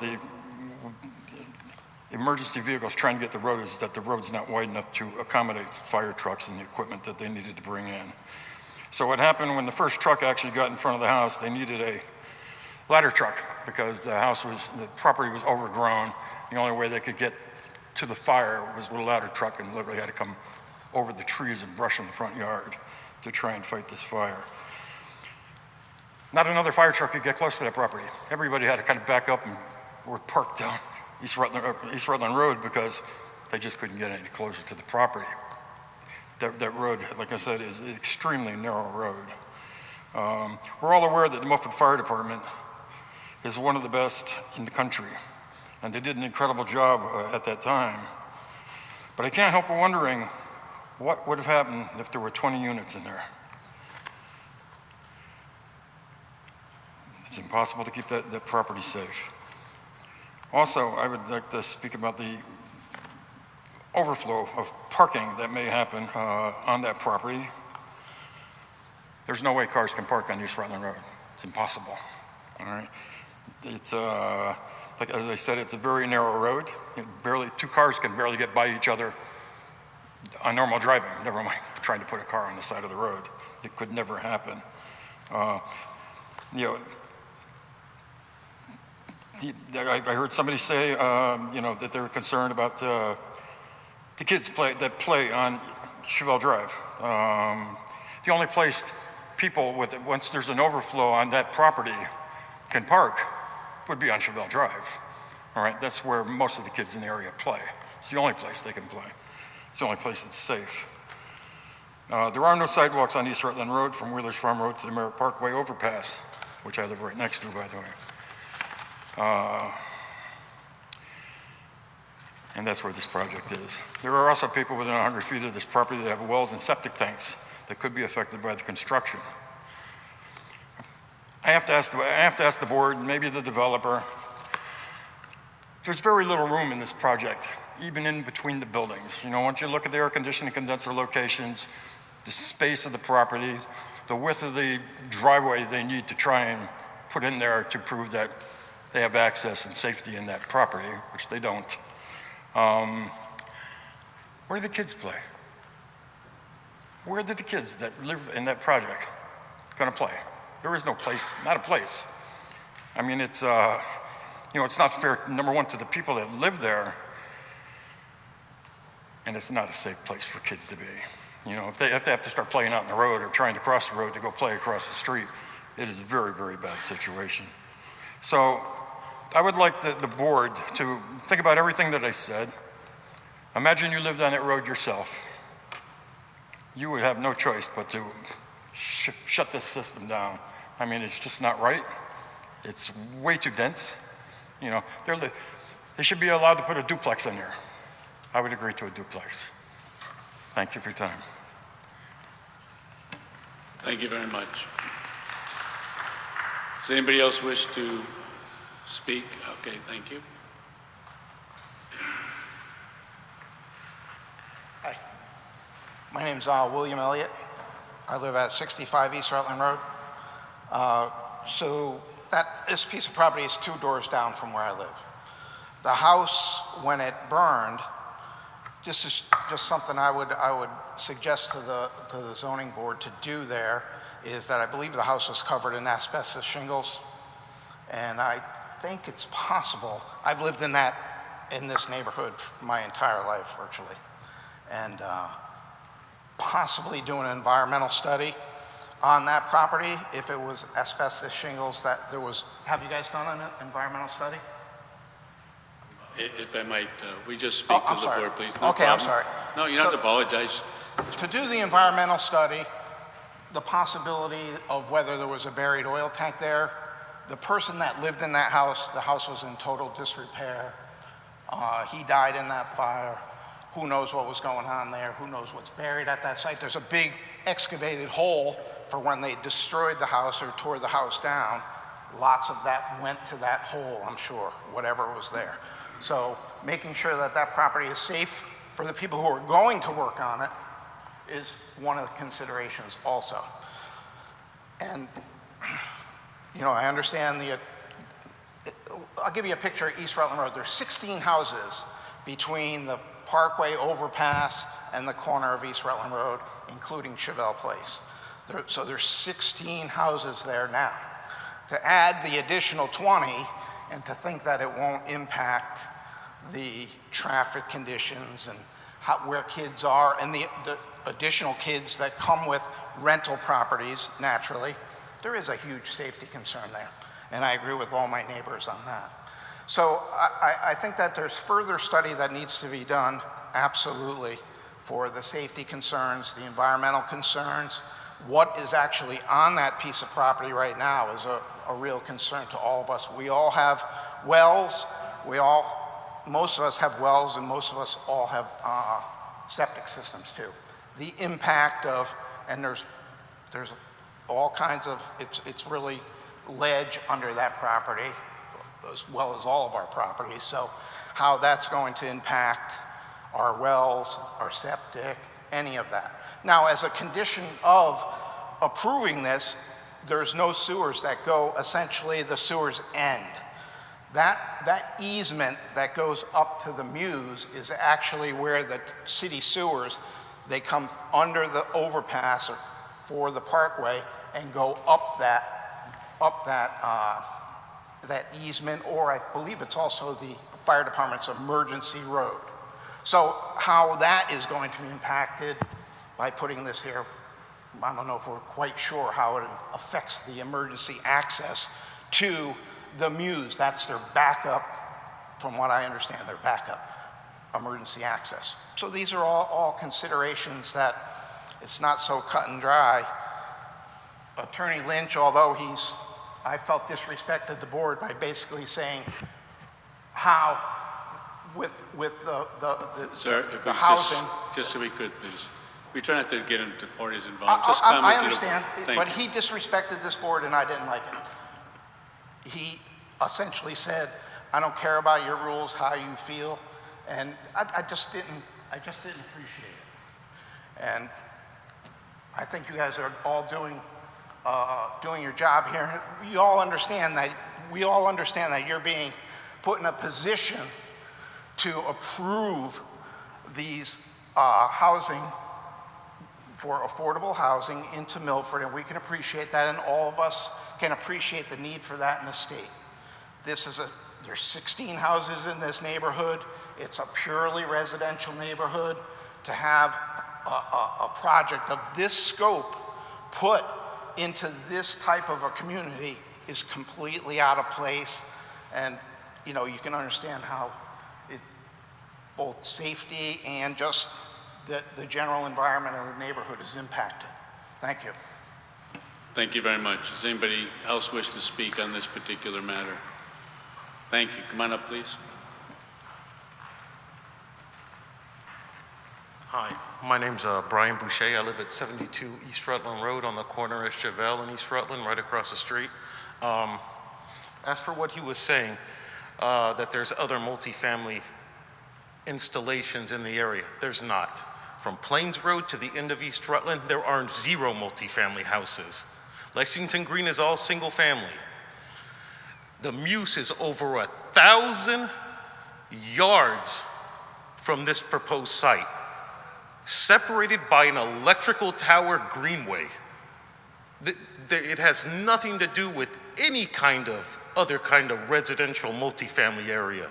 There is nothing in this area that is, until you go to the commercial side, which is farther down Wheeler's Farm.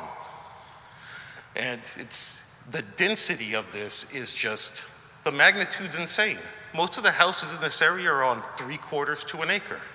And then you're gonna take 20 units and slam it into 1 acre? Me and my wife and her cousin and her son live in our house, and we live on an acre. And now you want to put 40 people on an acre? And to think that it won't be a problem is insane, because what do you think, those people don't have friends? They don't have family? They're not going to come over for holidays? They're not going to come over for Thanksgiving? You're talking at peak time during the holidays. That 51 spots won't be adequate for 80+ cars. And where are they going to park? On the roads that don't have barely an easement, no sidewalks in Chevelle? The density is just crazy. I would like to see a new plan with it scaled back. And what I also feel bad about is our neighbors across the street, they have a cape, a 2-story cape. And looking out the right side of their windows, they're now going to be staring at 35-foot walls all the way down their property. What kind of quality of life is that? I know that's not what we're here to be talking about. It's public safety. But think about it. Would you want that going up next to your house? 37-foot high walls? No windows on that side? Just staring at a wall. That's your fence now. It's like being in a jail cell. I'm sorry, I said my part. Thank you.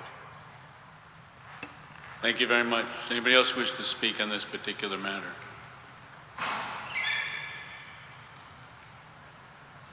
Apparently everybody, if you've spoken once, we're all set. Now, Mr. O'Connell, excuse me. You got one chance to speak. I'm sorry? One chance to speak. You spoke already. Thank you very much. No, I understand. But somebody else in the neighborhood that could not make it here tonight. Did you have a document you want to give to Mr. Sulkus? You can do that. The point is, we're not recording each other. If you want to bring a document to Mr. Sulkus, you can do that. Okay? Right now, he's right over there on the right side as you're looking.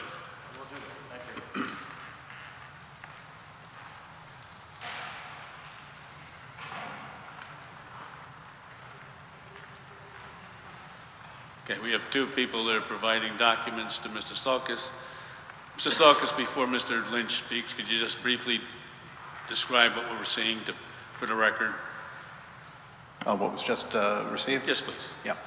I've got 2 different petitions opposing the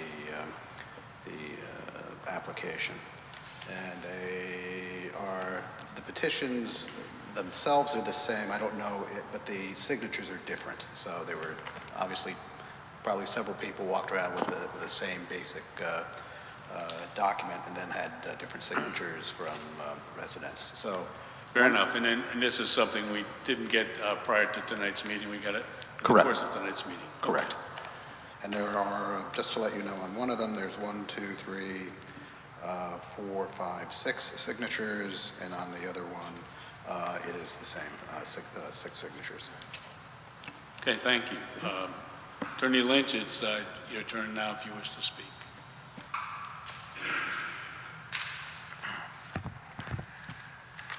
Thank you. So I listened, I took notes from all the neighbors. I thank the neighbors for coming out and making comments. That's what a public hearing is all about. It seemed to me that the majority of the comments were revolving around 4 issues: traffic, parking, drainage, and maintain the habitat in the wetlands. So let me start first with the wetland habitat and the women who had the poster and had comments about the box turtles.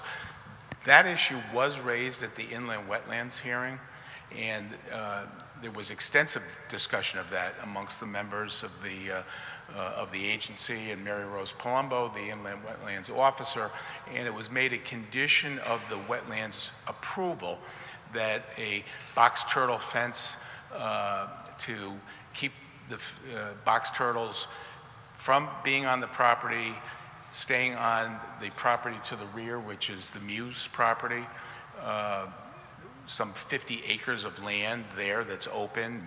Much of it is wetlands, area that is very conducive for the maintenance of the wildlife. So that was a condition, it was a concern that was raised, and it was addressed at the Wetlands Agency. So I don't know if the speakers knew about that, but that concern that they raised here tonight was a concern of the Wetlands Agency and was addressed. If I can interrupt for a minute then, what you just stated to us is that the findings of the Inland Wetlands Commission are binding on the application that you have before us right now.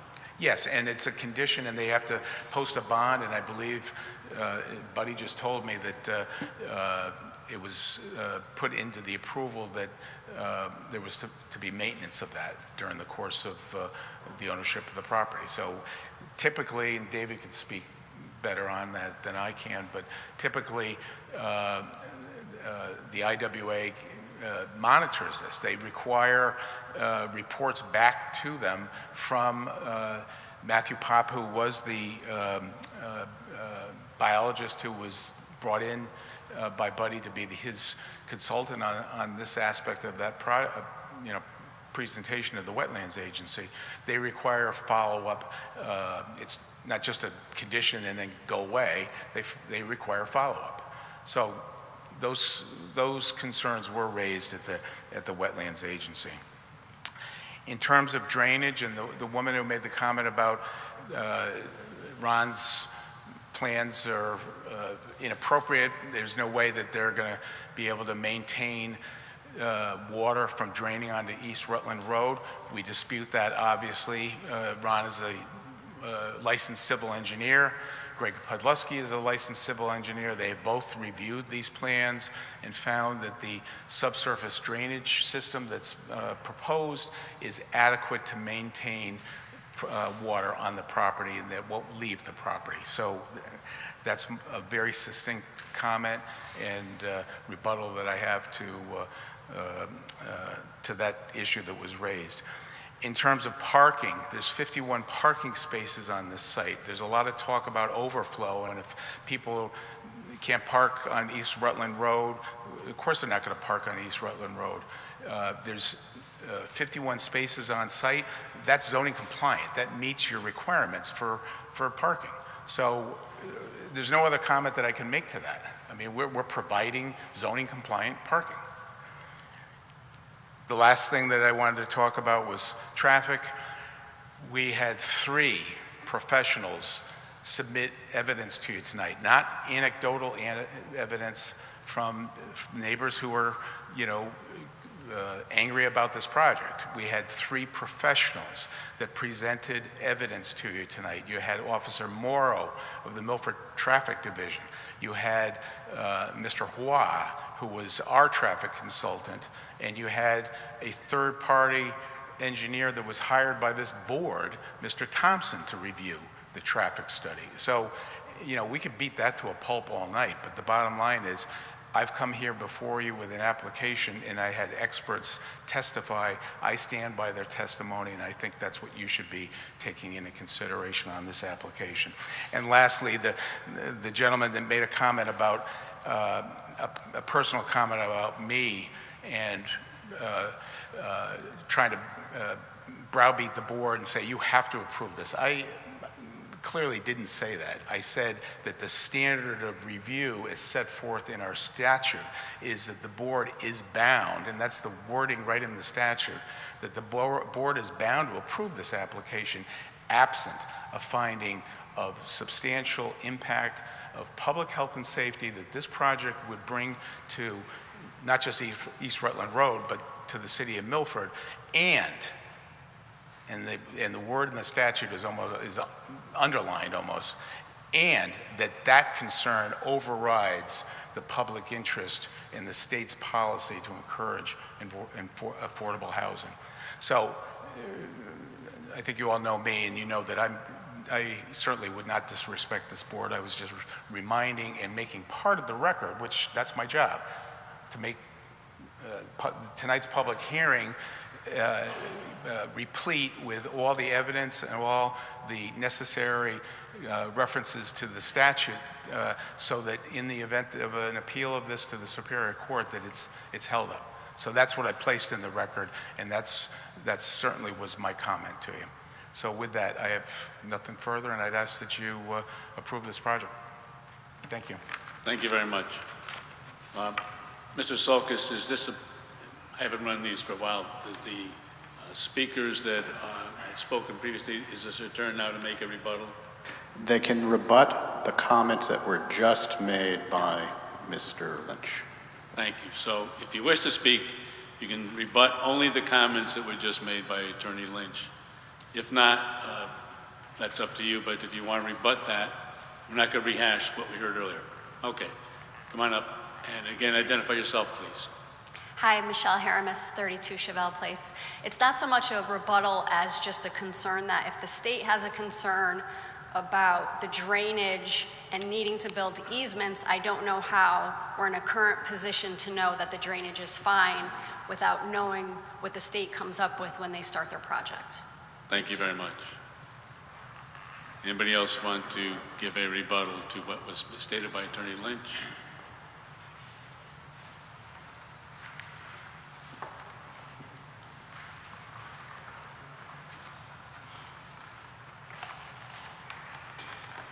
Yes, I'm Michael O'Connell, 102 East Rutland Road. And I would just like to comment once again about the traffic, all right? What I would like to see is a full study, not just a one-day study, a two-day study, 3 hours a day. You have to live on that road to know exactly what goes on that road unless you do a full study, and then you'll get the real picture. I know that Milford Police Department had a monitor on that road 10 years ago, literally for a week. Nobody would know better than the Milford Police Department what the traffic is like on that road on any given time, any given day. I think this board should take the time to take a look at it. Thank you. Thank you very much. Anybody else wish to come up? Okay, thank you. Hi, it's June O'Connell from 102 East Rutland Road. He mentioned 3 people. I don't know if they're experts at it, but they have to do a traffic impact study where they can actually see the actual movement of the access road and how many cars travel on it, trying to get in and out. And if it was a long-term study, like at least a week, like they did a long time ago, then they'd see just how busy that street is. You can't get out of your driveway, especially at certain times when it's really backed up. Trying to get onto Wheeler's Farms, that backs all the way up to the past Chevelle and over to where the Merritt Parkway is. The other thing was we also get the water in our yard that comes off. So I'm concerned about where this, like with the snow, if there's a lot of snow, things like that. There were a lot of problems on the property that we're discussing, just from the fact that years ago it used to be a dumping site for old cars for Rogers Chevron. I just want to interrupt. We're not talking, we've got beyond what the rebuttal is, so Just, okay. Thank Well, I you. was just thinking about the runoff, making sure it didn't have any bad stuff in it. So Okay. I thought the runoff, okay, Thank you. thank you.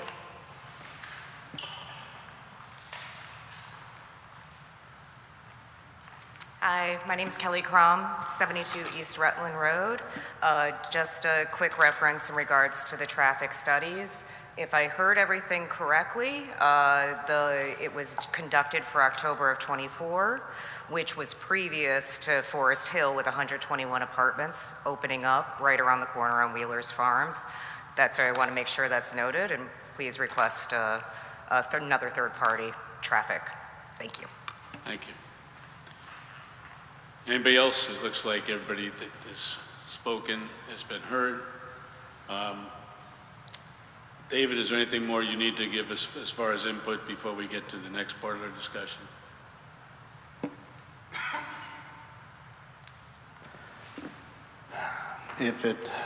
I'm very sympathetic to the testimony that was given here tonight, but the board needs to be aware that this is basically a redo of the traffic and the concerns that were raised when the Muse went in. And one of the speakers did talk about how the board did turn that down at the time, citing traffic as the reason.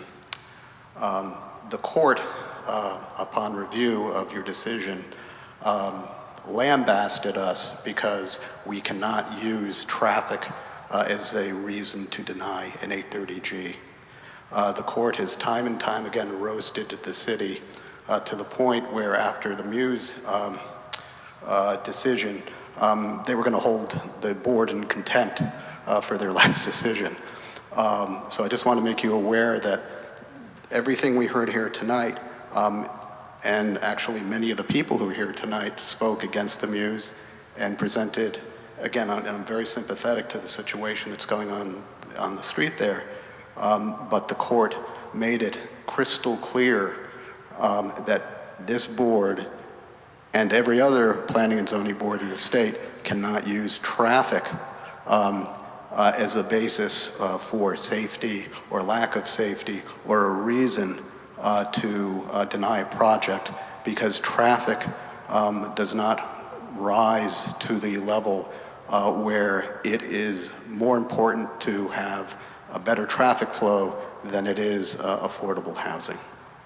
So I just need to make you aware of that. Thank you very much. And I think that I appreciate the history, but I don't think the issue of what a court might have made in a comment about contempt proceedings will make no difference to any one of us on the board tonight. We're making it for the citizens of Milford, not whether we're going to be in contempt. I'd make that clear. So, do we want to have any discussion on this particular matter? Any comments? Mr. Mortimer? Thank you, sir.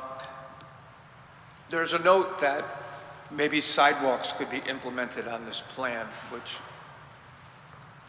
I'm not sure that would help anything, but I would like to get an opinion on that. Yes, and again, I'm reminding, right, the public hearing hasn't been closed, right? That's correct. Right. Sidewalks will be put in, yes. Sidewalks and curbs. Okay. Are any crosswalks indicated in this plan? I don't believe so. I believe right across is Chevelle Place, which is I think it's a dead end. The folks who live on it can correct it, cul-de-sac, so it really wouldn't be appropriate there for a crosswalk. Right. Yeah, thank you. Anybody else? So we're at that point. There appears to be no further discussion at this point. Do we have a need to keep the hearing open, or should we close the hearing? I'll take some thoughts on that, please. Go ahead, John. I'm sorry, I have one more question. This project, this is on sewers, and it's not going to affect, and the water is going to be city water? Yes, city water, and we received an approval from the Sewer Commission in July. So yes. There'll be no impact on the neighborhood as far as water or sewage? No, I believe I heard some comments about folks worrying about the impact of the construction on their septic systems or their wells, but precautions are always taken to make sure that won't happen. Thank you. Again, anything? Brian, go ahead, please. I appreciate everyone coming out tonight, but I think we need to close the public hearing. And to that point, I think a lot of the questions that you guys bring up could be answered very simply by reading the materials before you come to these meetings. It's great that you come out and voice your concerns, but a lot of the stuff that you could have seen that's public record in the applications and in different boards is easily identifiable before tonight. And if you do a little bit better job of educating yourself before you get here, you could ask more pointed questions directed at the application and not just historical things. I appreciate it, though. Thank you. Is anybody in opposition to closing the public hearing at this point? Do we need to go by a motion, or can we go by assent? I'll make a motion to close the public hearing. Second. Thank you. So any further discussion on the motion to close the public hearing? Seeing none, we take a roll call.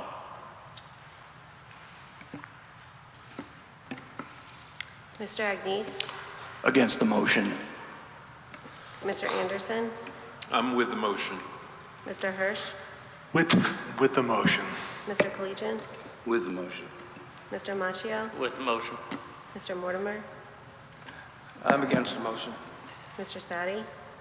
I'm with the motion. The motion passes 4-3. Okay. So now we're at the next step of the proceedings. Comments to be made. Anybody wish to make any comments before we take a vote, if there's a motion? Mr. Hirsch? Yes. I think that was an excellent presentation made by the counsel for the developer. I'm very sympathetic to the cause of the residents in the area. This is a single-family area that's about to get 20 units of two-bedroom housing. But the problem is I think that the residents of this city and the people in this auditorium need to understand that as a local zoning board, we are constrained by our legislatures in Hartford. If you don't like Connecticut General Statutes 830G, you can express your displeasure at this board. We did not pass that statute. We are constrained to follow the dictates and the mandates of that statute. So I urge you, if you wish to have a further discussion on this project and other projects that are coming in the city of Milford, that you contact your state representative and your state senator. Because we as a board, as you heard from Mr. Sulkis, if we do not have a legitimate basis for denying an 830G application, we will be held in contempt in a court of law. But obviously, we did hear everything you said, and we take everything you say into consideration, not just on this project, but other projects in this city. Having said that, I am constrained by law, and we are a nation of laws. I am constrained by law to approve this project. Thank you. Anybody else want to make any comments? Mr. Mortimer? Thank you, sir. I would just like to echo those comments. I understand your frustration. I'll just tell you that 830G is not a very popular ordinance around here, and unfortunately, we do have to follow its dictates, and I side with my fellow board members there. Anybody else? I have a couple of comments to make, please. First, I want to recognize the fact that the people that most are affected by this came out and spoke, and you are citizens of this city of Milford, and we're very appreciative of you coming here. When I looked at this project in the beginning, and before we heard anybody give a presentation, whether it's Attorney Lynch or his experts, or the citizens that are most affected by our decision tonight, I was very concerned, as you might have heard during the first hearing, the question of density. Density is a concern that we have in the city, obviously. We have to balance density, of course, with the issue of affordable housing. And you'll probably have seen some of the other meetings where individuals complaining that we don't have ability for their children to live in Milford, for the citizens that live in Milford to stay in their homes, because it's not affordable. We have a question of availability. That being said, my very strong opinion against this particular proposal and application is trumped by the state statute. And I want to make it very clear for myself personally, it has nothing to do with contempt of court. That statement has been made more than once, but that doesn't affect me at this particular point. We have to follow the law, whether we like the law or not. That's our responsibility. That's the most difficult responsibility we have, especially now, because I have people here that if we vote in favor of this, which we are really not given many options, we have to, you're going to be hurt. And we understand that. And somebody asked the question, I think most members of the board have been on that craziness of East and West Rutland and the problems with the traffic and the like. On the other hand, there's reasons why traffic is not allowed. That's the law that we have to follow that too. But I want to thank those that came in opposition to this, but showing concerns. And I listened to all the things that were said. There are 3 traffic studies that were given, which were contended by those that were in opposition, but that's not something we can decide and use, in our decision to deny this particular application. So I just want to put that on the record. I really thank the members of the board, and I will then listen to a motion regarding this particular application. I move to approve, as presented, the petition of Thomas Lynch Esquire for a site plan review for an 830G 20 dwelling unit development at map 86, block 915, parcel 2, of which Forest Miles Property LLC is the owner.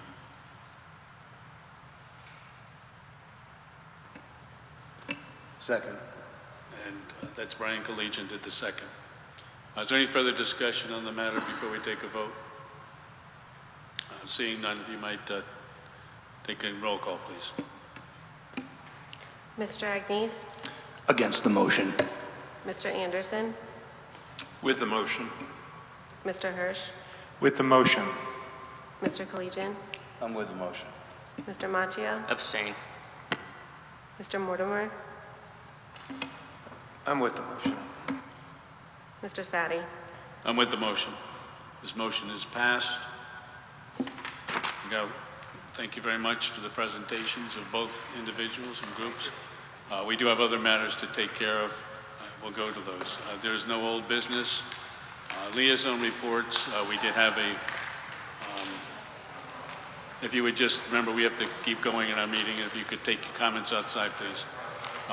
We did have a meeting in the beginning of this month for the South Central Council of Regional Governments, and nothing that applied to the city of Milford.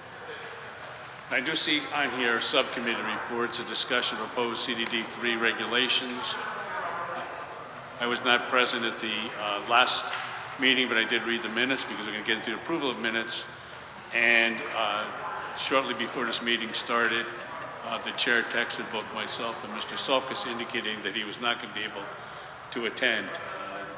My position is that he's not the only person we need to do this, but I would not be prepared to do a discussion of this.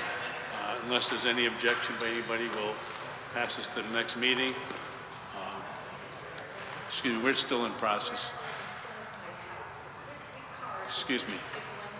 Excuse me, ma'am, we're in the middle of doing the rest of the business, but thank you very much.